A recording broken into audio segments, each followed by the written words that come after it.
Muy bien.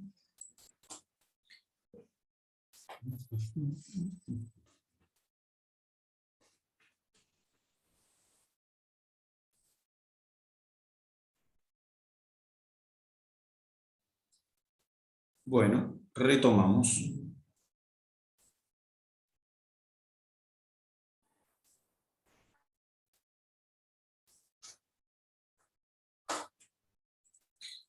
Entonces, 2 segundos de resumen.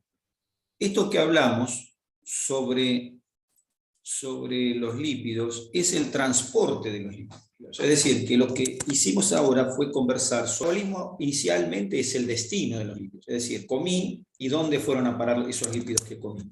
Bueno, primera medida, se formaron kilomicrones, tejidos, principalmente a tejido adiposo. A otros tejidos también. ¿Por qué? Porque la lipoproteína degradó el kilomicrón. 2. Los ácidos grasos de cadena corta a la albúmina. Bien, así desplacé lo que comí. Luego, el hígado, con lo que recibió de lo que comí, más lo que recibió de la recirculación permanente, más lo que fabricó el propio hígado, o que tenga almacenado, el hígado que hace, forma nuevas lipoproteínas que las hace recircular. ¿Está bien? Recirculan las lipoproteínas que llevan lípidos hacia los tejidos y los traen. VLDL para llevar, que se va a transformar en IDL y LDL, y la LDL ya formada para traer de vuelta lo que quedó remanente, y además la HDL para ir a recapturar todo lo que se pueda haber quedado circulando por ahí que pudiera ser molesto, digamos. Bien, ahí tenemos la circulación de los lípidos. Por otro lado, aclaramos, el hígado puede hacer de todo con los lípidos. Puede degradar los triglicéridos y formar ácidos grasos y glicerol, o puede hacer lo contrario, con glicerol y ácidos grasos formar lípidos. El colesterol lo puede sintetizar de novo, es decir, de cero, puede hacer colesterol a partir de acetil-CoA. Puede degradar el colesterol lo puede mandar a la bilis, es decir, puede excretarlo hacia el torrente, hacia el aparato digestivo, ¿está bien? También, por supuesto, lo puede utilizar para sus propias funciones, el colesterol, pero entonces puede manejar todo esto inicialmente. Pero ahora lo que me falta es para qué se usan los lípidos. Es decir, esa es la circulación, circulan, ¿está bien? Transporte, se depositan en el hígado, se depositan en el tejido adiposo. Otras células pueden depositar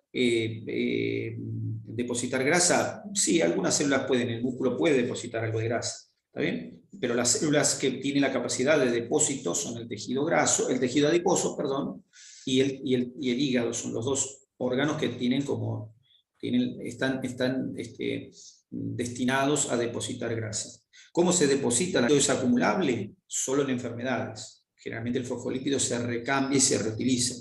¿Es acumulable el colesterol? Solo se acumula en enfermedades, pero no dentro de células. O sí dentro de células, por ahí sí, dentro de células, pero no normalmente, no con una finalidad fisiológica. O sea que el colesterol no está hecho para ser acumulado. El fosfolípido no tiene mecanismo para ser acumulado. Cuando se acumulan es por una cuestión extrafisiológica, por llamarla de alguna manera. En cambio, el triglicérido tiene una forma fisiológica de almacenamiento.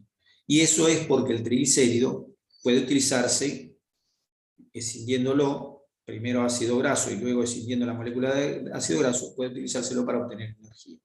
Cosa que no se utiliza el colesterol ni el fosfolípido para obtener energía. Entonces, el triglicérido es la forma de acumulación de la grasa. ¿Está bien? Y el principal lugar donde se acumula el triglicérido es en el tejido adiposo. Bien, o sea, en el adipocito. Bien, ¿qué pasa con la grasa desde el punto de vista metabólico? Bueno, primero, fosfolípidos y colesterol, por ejemplo, el colesterol para hacer vitamina D, para hacer hormonas, para ser parte de la membrana, para ser parte de todas las membranas, de la membrana plasmática, de las endomembranas, ¿está bien? Eso es el colesterol. Los fosfolípidos también forman parte de todas las membranas y también tienen algunas funciones los fosfolípidos. Los fosfolípidos pueden ser degradados a eicosanoides. ¿Qué son los eicosanoides? Son moléculas, en términos generales, son moléculas de señalización. ¿Sí? ¿Qué eicosanoides conocemos? Conocemos las prostaglandinas, los leucotrienos y los tromboxanos. Esas moléculas, prostaglandinas, leucotrienos y tromboxanos, son señales que sirven para distintas cosas. Por ejemplo, hay prostaglandinas que inducen la relajación del músculo liso vascular, o sea, son vasodilatadores. Hay prostaglandinas que hacen lo contrario, que contraen el músculo liso, son vasoconstrictores. Hay prostaglandinas que estimulan, que tienen actividad sobre el hipotálamo y modifican la temperatura corporal, aumentan la temperatura. Leucotrienos que son vasoconstrictores, ¿sí? Tromboxanos que modifican los vasos sanguíneos, leucotrienos que modifican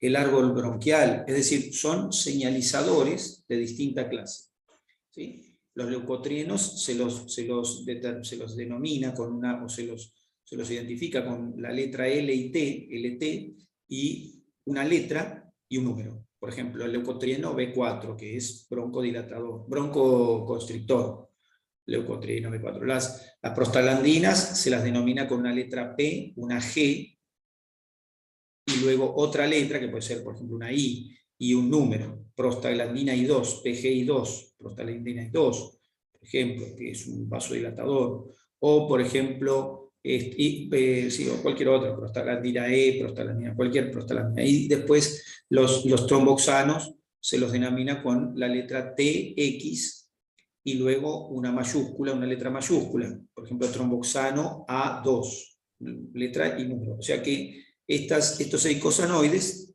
se los denomina con las letras, con letras características de cada grupo, y después con una letra mayúscula, que generalmente es ABC. No, bueno, en las prostaglandinas tenemos hasta la E seguro, pero bueno, con letras mayúsculas seguidas de un subíndice, de un numerito. Bueno, la cuestión es que tenemos entonces, pero también como precursores de los lípidos que dan origen a moléculas digamos, que tienen otras funciones, por ejemplo, otras moléculas de señalización, por ejemplo, como tienen las neuronas que fabrican gangliósidos, cerebrósidos, a partir de esfingolípidos. También los fosfolípidos forman parte de las vainas de mielina, es decir, los fosfolípidos tienen diversas funciones. Bueno, pero todas funciones, digamos, metabólicas y estructurales. Bien, fosfolípidos, está bien, en distintas células. Pero no se los utiliza como fuente energética, está bien, no son fuente energética. Y por último tenemos los triglicéridos, cuya función son material relativamente utilizado por el hígado, son material plástico para poder fabricar otras moléculas. Cuando uno dice plástico, quiere decir que pueden ser transformados justamente en otras moléculas. ¿Está bien? Bueno, con respecto a la degradación del triglicérido, el triglicérido en sí, uno lo degrada y obtiene monoacilglicérido y ácidos grasos. Y los ácidos grasos, cuando uno los degrada directamente, los transforma en acetil-CoA, y ese acetil-CoA se puede utilizar, como vamos a ver, para un par de cosas. El proceso de degradación del triglicérido para formar ácido graso y glicerol, ese proceso se llama lipólisis. O sea que la lipólisis es degradar triglicérido a ácido graso y monacilglicérido. ¿Está bien? Ácidos grasos, acá dice glicerina, que es el glicerol, pero en realidad se degrada a monacilglicérido. Bien, esto es la lipólisis. Cuando nosotros cuando obtenemos el glicerol, porque obtenemos monacilglicérido, y el monacilglicérido lo podemos llevar a glicerol, el glicerol puede ser degradado en forma de glucólisis, o sea, se lo transforma en acetil-CoA y entra a la glucólisis, o el glicerol puede ser transformado en ácido pirúvico. Hasta ahí fenómeno. El glicerol también se puede llevar a acetil-CoA y transformarse a glucosa. Eso ya lo vimos en el cuadro previo, pero ahora se los voy a mostrar de vuelta. Puede ser transformado en glucosa. Y los ácidos grasos, cuando se los degrada, se los corta por un proceso que se llama beta-oxidación, es decir, se los va escindiendo de a dos carbonos, y se va formando acetil-CoA. Y el acetil-CoA, la cadena al ciclo Krebs y cadena de transporte de electrones, es decir, se utiliza para obtener energía, o el acetil-CoA puede utilizarse para formar glucosa también, o ácido pirúvico, ¿sí? O incluso el acetil-CoA con el acetil-CoA pueden formarse aminoácidos. La beta-oxidación, por la cual obtengo el acetil-CoA, siempre deja restos de carbonos. Estos cuerpos cetónicos pueden ser acetona o diversos ácidos grasos. ¿está bien? Como el ácido acetoacético, el ácido beta-hidroxibutírico, ¿está bien? Que contienen justamente la función acetona y que por eso se llaman cuerpos cetónicos. La formación de triglicéridos se llama lipogénesis. Eso también lo habíamos visto, lo habíamos contado, a partir de distintos metabolitos. Y lo que dice acá es que se pueden fabricar todos los ácidos grasos, excepto dos. Los dos ácidos grasos que no podemos fabricar, que son el linoleico y el linolénico, no los podemos fabricar, se llaman esenciales y los tenemos que comer. Al respecto de esto, vuelvo de nuevo a mi diapositiva del hígado. A ver si la tengo acá o en el otro. ¿Dónde está acá? ¿Dónde está? Acá está. Vuelvo a mi diapositiva del hígado. Está. Y acá tengo de vuelta, voy incorporando lo que tenía antes, que era glucosa, que la puedo llevar a glucógeno, o la glucosa la puedo llevar a acetil-CoA y transformarla en aminoácido, o la puedo transformar en ácido graso. Y acá tengo el ácido graso, ¿ven? Acá está. Entonces, el ácido graso que obtengo por lipólisis, el ácido graso que obtengo por lipólisis, por medio de beta-oxidación me puede dar acetil-CoA. Pero con ese proceso obtengo cuerpos cetónicos también. El acetil-CoA a su vez lo puedo llevar a energía, lo puedo transformar en aminoácido, o lo puedo llevar a glucosa 6-fosfato. ¿Está bien? Lo que acabamos de comentar recién, acá está de nuevo en nuestro cuadrito. Por eso les decía, si uno tiene este cuadrito en la cabeza, tiene todo el metabolismo. Esto que está acá, perdón, es una célula hepática, que es el único lugar del cuerpo donde se pueden llevar a cabo todas estas reacciones. Algunas reacciones de estas pueden llevarse a cabo en algunos órganos, pero todas juntas y a la par solamente en el hígado. Bueno, ahí tengo entonces lo que pasa con los ácidos grasos. ¿Está bien? Los puedo acumular, ¿está bien? Y llevarlo a triglicérido. Los puedo degradar por beta-oxidación y formar acetil-CoA. Los puedo obtener por síntesis a partir de acetil-CoA. Acá lo que faltaría sería el lípido que viene directamente del plasma, ¿no es cierto? El lípido que ya sería muy cargada la diapositiva, pero esto también puede venir del exterior de la célula, ya sea que esté circulando por rato o que sea exógeno. Bien, ahí tengo entonces el metabolismo de la grasa. Y nos falta el metabolismo de la proteína. La proteína ingresa a nuestro organismo en forma de aminoácidos principalmente. Son muy pocas las proteínas que pueden atravesar la barrera enterocitaria. O sea que el enterocito le llega directamente el aminoácido, que pasa mayormente la barrera que representa la membrana plasmática del enterocito, lo pasa principalmente por cotransporte asociado al sodio. Bien. Entonces tengo los aminoácidos. ¿Qué pasa con los aminoácidos? Los aminoácidos, el primero que captura aminoácidos de la dieta es el hígado.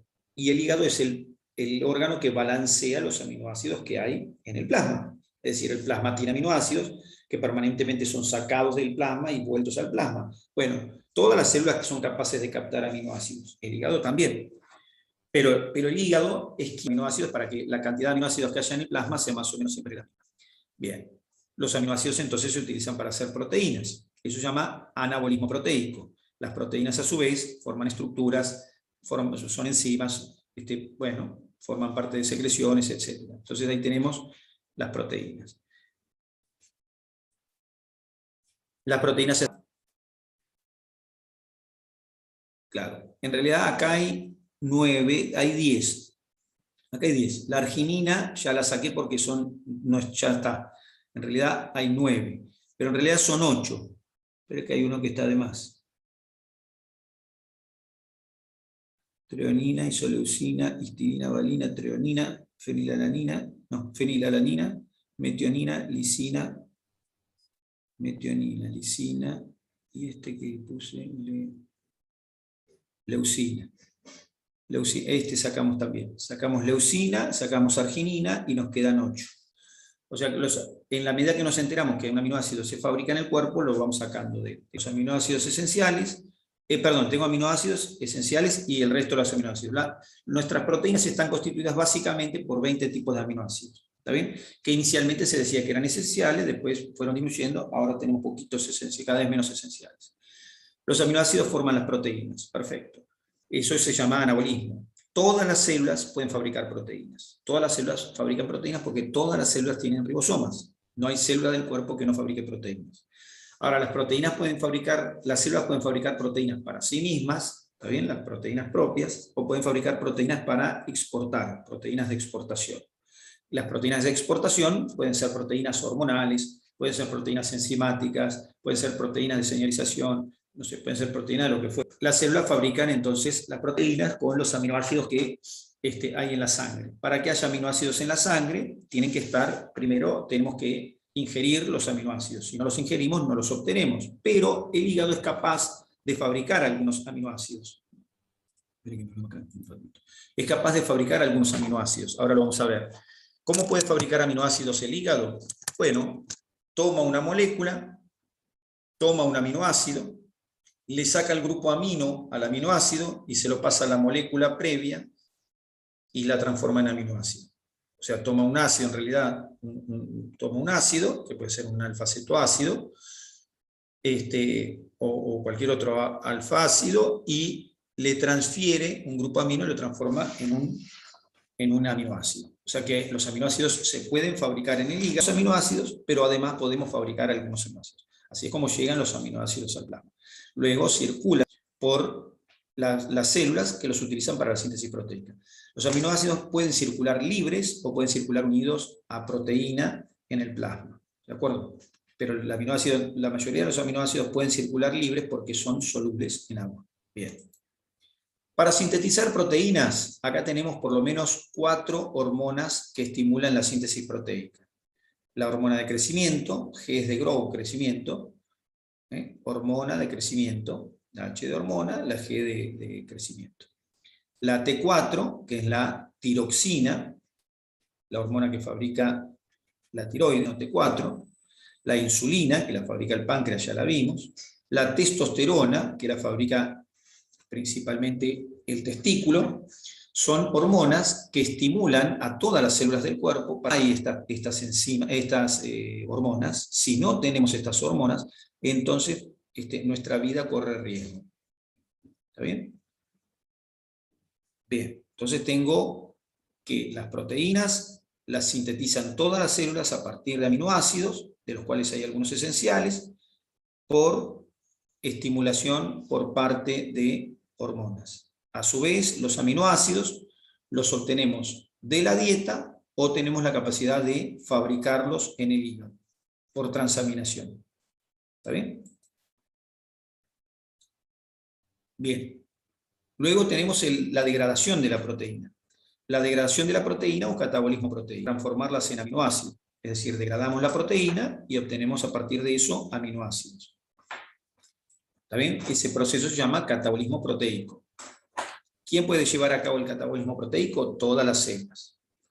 Las proteínas pueden estar en todas las células, por supuesto, pero hay células que tienen mayor cantidad de proteína. ¿Cuáles son las células que más proteína tienen en nuestro cuerpo? Bueno, las musculares. Los músculos tienen una gran cantidad de proteína porque resulta que su forma de funcionamiento implica la presencia de una gran cantidad de proteína. Porque el aparato contráctil que tienen los músculos, el aparato contráctil está hecho de proteínas.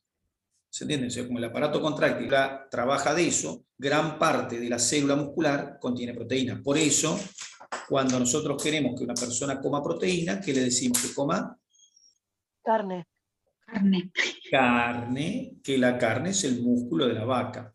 ¿Está bien? Como la carne es el músculo de la vaca, y como el músculo tiene la célula muscular, y la célula muscular tiene una función de contraerse, y como el aparato contráctil está hecho de proteína, entonces inferimos que el músculo tiene gran cantidad de proteína, y por ende le hacemos comer músculo a la persona que necesita proteína. Pero no, por supuesto, no es el único lugar donde hay proteína. Los vegetales también tienen proteína, y el resto del cuerpo también tiene proteína. O sea, cualquier parte de la vaca que comamos, pero el músculo la tiene en grandes cantidades. Y los vegetales también tienen proteína. Lo que pasa es que lo que pasa con los vegetales es que justamente por ser vegetales, muchos de ellos no contienen todos los aminoácidos en las proporciones que nosotros necesitamos. Por supuesto que se puede suplementar y hacer las cuentas, y se puede no comer carne, por supuesto. Se puede no comerse carne, siempre lo digo, hay que tomar algunos recaudos, ¿Está bien? Y con la proteína lo mismo. Con la proteína es una de las cosas que tenemos que tomar recaudo, ya que las proteínas de las plantas pueden no tener la cantidad y el tipo de aminoácidos que necesitamos. O sea que hay que corroborar que cuando comemos vegetales solamente contengan los aminoácidos que necesitamos. Bien. Fabrico proteína. ¿Qué puedo hacer con la proteína? Degradarla. Bueno, la degradación y el catabolismo. Acá dice catabolismo, dice desaminación. Primero, el catabolismo proteico se puede producir en cualquier célula del cuerpo. Catabolismo es degradación de la proteína en aminoácidos. Fenómeno. ¿Podemos degradar la proteína aminoácido? Sí. O se puede liberar la proteína al plasma que circule y el hígado que la degrade a aminoácidos. O sea que el catabolismo implica primero fabricar aminoácidos. ¿Y luego qué hago con el aminoácido? Bueno, el aminoácido, que es desaminar, sacarle el grupo amino. Cuando un aminoácido yo le saco el grupo amino, dejó de ser un aminoácido. ¿Está bien? Bien. Entonces, al desaminar un alfa-cetoácido, ¿está bien? Como por ejemplo el alfa-cetoglutánico. Cetoácido significa que tiene un grupo cetónico en el carbono alfa. ¿Cuál es el carbono alfa? Es el primer carbono después de la función ácida. O sea que si yo tengo una cadena de 4 carbonos, vamos a poner 4 carbonos, y tengo una función ácido, tiene que estar en uno de los dos extremos. Bueno, el carbono que sigue a ese se llama carbono alfa. ¿Está bien? Y cuando uno dice alfa-cetoglutárico, es que tiene un grupo cetónico en el segundo carbono, o sea, en el carbono alfa, el carbono que sigue al que tiene la función ácida. ¿Está bien? Eso significa eso. Bueno, la cuestión es que obtenemos por degradación y los alfa-cetoácidos. Bien. El grupo amino, un grupo amino es un carbono unido a nitrógeno, que a su vez está unido a hidrógeno. ¿Está bien? Ese grupo amino que nosotros perdemos junto con el carbono, ese grupo amino, el cuerpo no lo puede degradar. Y como no lo puede degradar, lo elimina por orina. Ese grupo, ¿sí?, amino constituye lo que vamos a llamar la urea. La urea es un producto de la degradación de los aminoácidos. Luego tengo el grupo cetoácido. ¿Qué se hace con el grupo cetoácido? Bueno, puedo hacer glucosa, fabricar glucosa, puedo fabricar lípidos, ¿está bien? O sea, llevarlo a otro tipo de molécula, o bien puedo mandarlo a ciclo de Krebs y obtener energía. Siempre, escucharon ustedes, cuando hay ayuno prolongado, utilizamos como fuente energética primero la glucosa, después la grasa y por último la proteína. Acá lo tengo. Pero les recuerdo una cosa, hay degradación de proteína y utilización de proteína como fuente energética, siempre. Pero sí, es poquito, la proporción es muy poquita, pero este proceso se da siempre, ¿de acuerdo? O sea que cuando uno dice, entro en ayuno y degrado primero el glucógeno, después degrado la grasa y después la proteína, cuando digo todo eso, igual mientras lo voy diciendo, la proteína se está degradando igual, ¿está bien? O sea, porque este proceso se produce siempre porque las enzimas están siempre. Ahora, lo podría decir de otra manera. Cuando entro en ayuno, degrado el glucógeno, después degrado la grasa y la proteína, que ya la degrado siempre, la degrado en mayor medida. Y entonces empiezo a notar que pierdo proteína. ¿Está bien? Ahí tengo entonces el tema. Bueno, acá está la urea, lo mismo. Esta es la urea, la utilización de la urea. Esta urea es la que, bueno, después vamos a ver. Bueno, la cuestión es que entonces tengo ahí como degrado las proteínas. O sea que las proteínas las puedo sintetizar y degradar. Me vuelvo de nuevo a mi cuadrito. ¿A qué cuadrito? A mi cuadrito del hígado querido. ¿Dónde está? Acá está. Al cuadrito del hígado. ¿Dónde está? Acá.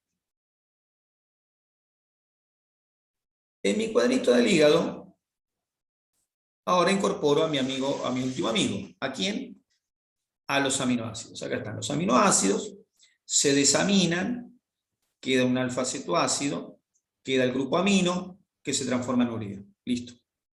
Y el aminoácido, como tal, sin desaminarse, puede ir a piruvato, puede entrar incluso como oxalacetato en el ciclo de Krebs, puede ir a acetil-CoA, que acá no está marcado, pero puede ir a acetil-CoA, ¿está bien? Y entonces puede por medio de cómo el aminoácido, el hígado lo puede manejar como se le ocurre. ¿Está bien?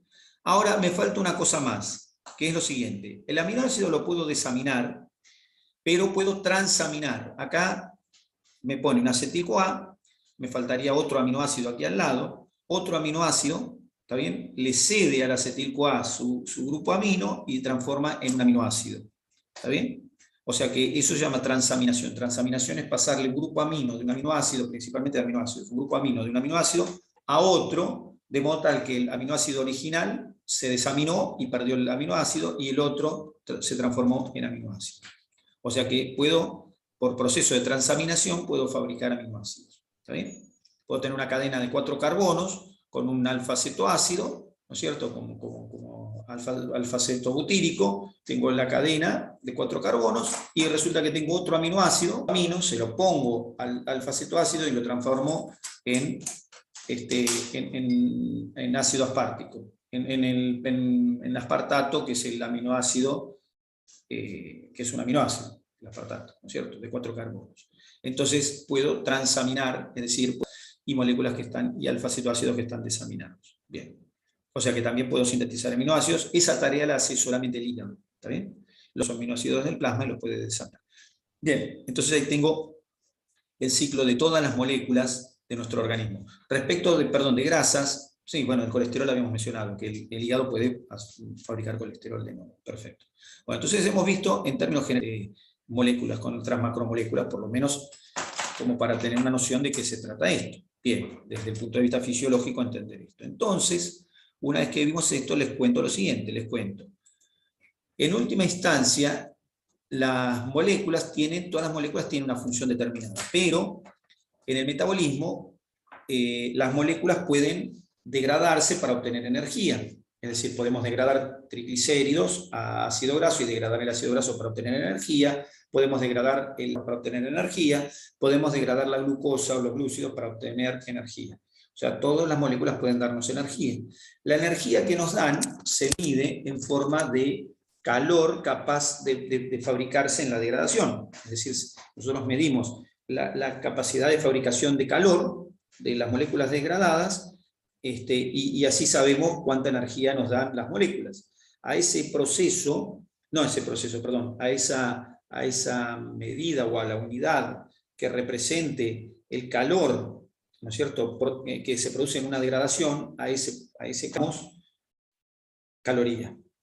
O sea que la caloría es una unidad que mide la cantidad de energía transformable en calor que tiene, en este caso, cualquiera de estas macromoléculas, pero en realidad calorías yo podía medir de cualquier cosa. Las calorías, por ejemplo, que se producen por fundición de hierro, las calorías que se producen por la energía solar, etc. O sea, las calorías es una forma de medir el calor que genera una reacción determinada. O sea que la degradación de los alimentos producen una energía que la podemos medir en forma de calorías. Hoy en día las medimos en calorías, y si no, las medimos en forma... Bien, entonces medimos la cantidad de calorías que se obtienen por degradación de los alimentos, y que se obtienen por degradación de las macromoléculas que llamamos alimentos, ¿cierto? En ese sentido, entonces, las macromoléculas pueden generar una cantidad de calorías determinadas. Una caloría, ¿cómo se define una caloría?